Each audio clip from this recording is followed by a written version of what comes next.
Hi, I'm Naomi Dake, one of the psychology practitioners at the Optimum Health Clinic. I'm here today to talk to you about recognising your psychology subtypes and how to ensure that they're in balance. Hopefully by the end of this video, you'll have some greater insight into those subtypes, perhaps which ones might apply to you, and also thinking about whether they're in balance or out of balance and how that can support your recovery and your well-being.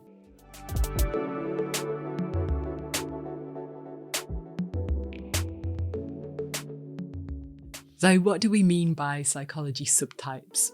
Well, a simple way of looking at that is to think of them as parts of our personality. And these are often things that we've learned at a very young age, before we can even walk and talk, that sort of age. What's happened is that we've learned from those people around us and the environments in which we grew up that there may be certain conditions to feeling loved and to feeling safe. And we won't necessarily be conscious of those, but they may have been imprinted on our psychology, on our very way of being from that very early stage. And actually, by knowing about our subtypes, it gives us a greater level of awareness into ourselves and also a greater level of empowerment and choice to make sure that our energy is focused where we want it to be and that we're not keep getting dragged back into unhelpful thought patterns and beliefs that may actually get in the way of our recovery or delay it or make it harder when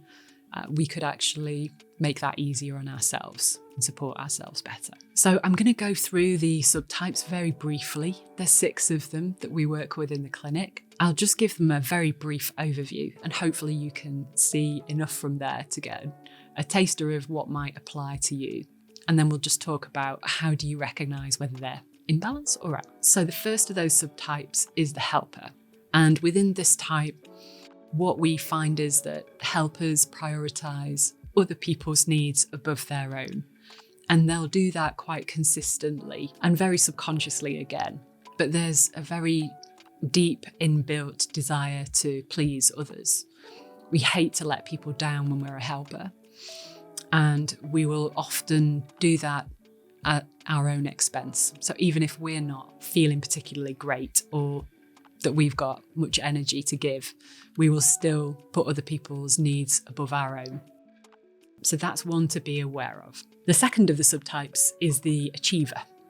And the achiever has basically learned that in order to be okay, in order to be accepted or loved and safe, if we want to use that language, then we have to achieve and succeed. And those achievements and successes may be very different from person to person. But nonetheless, there's a sense of needing to be doing as opposed to being. So they don't feel loved and safe just for who they are, but it's important to be loved and safe for what they do. The third of those subtypes is the perfectionist. And for the perfectionist, their sense of safety and self-worth comes from getting things right. So there's a slight difference there with the achiever. The standards that a perfectionist will set will often be incredibly high, and nothing is ever going to feel entirely good enough unless it's perfect. And when we do that in a lot of areas of our life, you can tell that it would be quite exhausting to be applying those standards so rigorously and so thoroughly. And often with a perfectionist, there's a very harsh inner critic that's judging constantly about whether things are right or done well enough. The fourth of the subtypes is the trauma type. And this covers a couple of different angles. One we might call big T trauma, which would be typically things like the death of a loved one or a serious illness, either for them or for somebody close to them. It might be a natural disaster that perhaps they've witnessed or even been part of. So quite life significant experiences. There's also the more covert type of trauma, which is where it's much more subtle. And it may well be that the person's grown up in, let's say, quite a negative environment. The person is not feeling as resourceful as they perhaps otherwise would or would want to. And that could have happened over a prolonged period of time as well. Or it may be that there's multiple instances of small t trauma that have all added up to essentially overwhelm the system. The fifth subtype is the anxiety type. And for this type, there's a sense that the world is just not safe and that they're never quite okay. It may be that it feels scary or things feel out of that person's control. And this causes them anxiety and often to retreat back away from what's happening in their life or around them. And the final subtype is the controller type. And this is a subset of the anxiety type, a little bit different in terms of the way that it manifests. So the main strategy for a controller type is to actually manage this feeling of being unsafe by trying to control more things. So they might try and control different areas of their life in order for it to feel safe and manageable.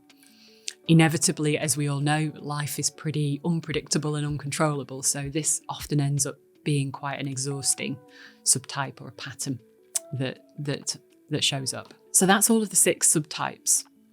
How would we know if we're in balance or out of balance within those subtypes? The way that I look at it very briefly is if you're out of balance in one or more of those subtypes, it's likely that it's going to be quite draining on your energy levels.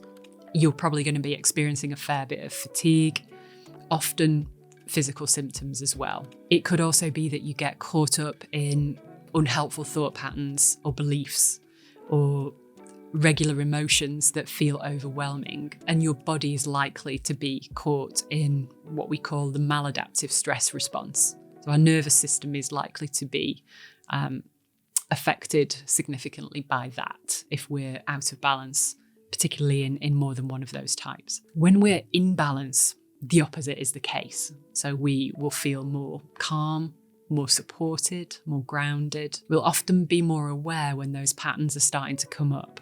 So it's not that they don't ever come up, it's just that we recognise them and we make some more resourceful or healthier choices in order to decide where our energy goes, and making sure that our self-worth comes internally from ourselves, and we value who we are for who we are, as opposed to for what we do. So we're much more comfortable with ourselves in terms of accepting who we are, accepting our strengths and our weaknesses, and not relying on other people or situations to give us that sense of self-worth, that sense of love and safety that we spoke about earlier. So I hope that that's been helpful.